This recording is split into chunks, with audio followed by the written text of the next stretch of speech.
If you've been struggling to stay consistent with your nutrition and fitness goals, I want to share with you 5 things that are genuinely helping to move the needle right now. Because at the end of the day, the best plan isn't the perfect plan, but it's the one that you can actually stick with.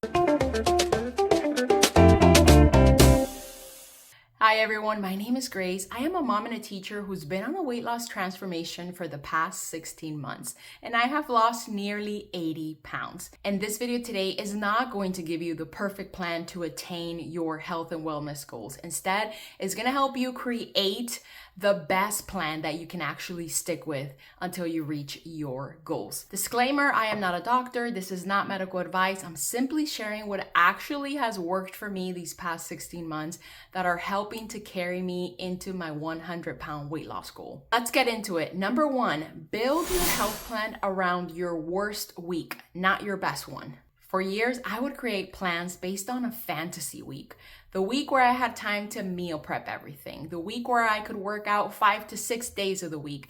The week where nobody in my house got sick, where work wasn't crazy and life just ran absolutely perfectly. The problem is that week rarely ever happened, if at all. So when life got busy, my entire plan fell apart. So instead, I learned that I should build my routine around my busiest weeks, not my best weeks. I started to ask myself, can I do this when life gets crazy? Can I keep up with this when I feel really tired? Can I keep this up when life is lifing?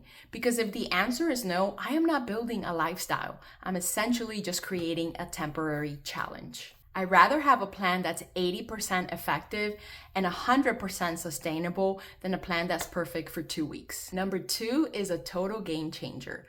Think weekly calories and protein, not daily. Most of us treat every day like it has to look exactly the same. The same calories, the same meals, the same hunger, the same cravings, but our bodies don't work that way. Someone on a GLP-1, my injection days and the first couple days that follow, I'm not as hungry as I am later in the week on days 4, 5, 6, and 7. Instead of obsessing of hitting the exact same calorie target every single day, I focus on the bigger picture. What is my weekly calorie budget?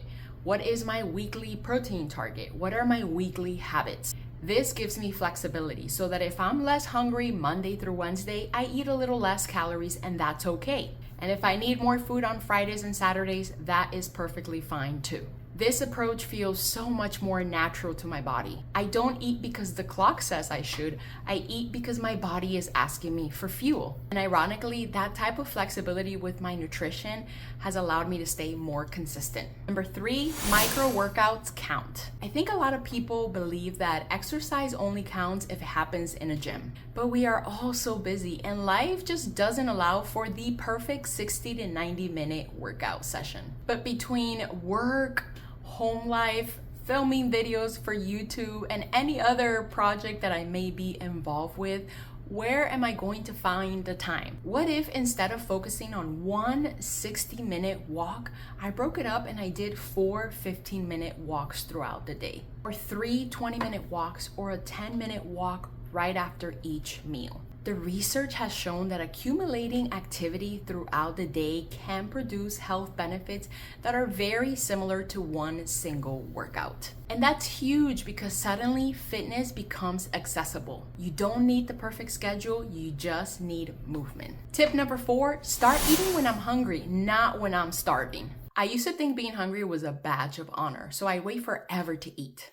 But eventually I would become absolutely ravenous. And guess what happened? I would eat everything in sight. When we wait until we are starving, we're often making decisions out of desperation instead of intention. Now I try to genuinely eat when I am hungry, not when my stomach is about to start eating itself. The earlier response to hunger helps me to make better food choices. Eat more slowly and recognize fullness before I have gone overboard. Think about it this way. You are driving in your car and your gas tank is nearing empty. So you stop to put gas. You don't wait until your car dies on the side of the road.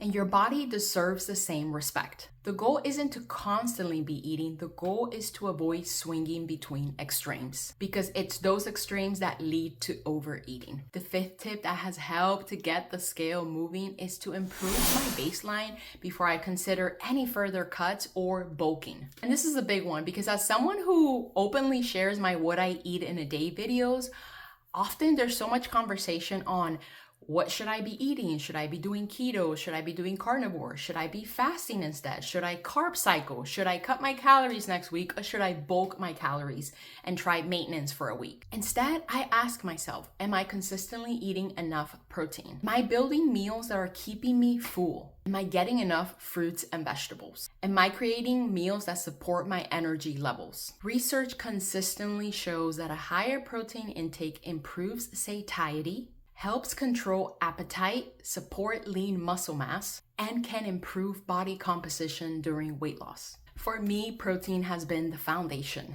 Once I became consistent with my protein intake, everything else got easier. My hunger improved, my energy improved, my recovery improved. My ability to stay in a caloric deficit improved, because the truth is, it's hard to build a house on a weak foundation. And it's hard to build a healthy body around inconsistent nutrition. So master the basics first, then worry about the advanced stuff. If there is one running theme across all 5 of these tips, is this: make your health plan easier to follow. Not harder, not something only superheroes can keep up. Build around your real life. Be flexible, move when you can, eat before you're starving, and prioritize protein. People who succeed long-term aren't always the most disciplined. They're often the people who create systems that work even when motivation disappears. Honestly, that's what I'm trying to do. Not be perfect, just be consistent, because it's consistency what transforms your body. None of these are revolutionary, neither are they trendy, but they are truly helping me to create a lifestyle that's sustainable, and I think that's why they are really working. Double check that you're subscribed to the channel. Give me a like if you found these tips helpful, and tell me in the comments what tips are helping to move the needle for you today. Until next time, let's keep losing weight. Bye.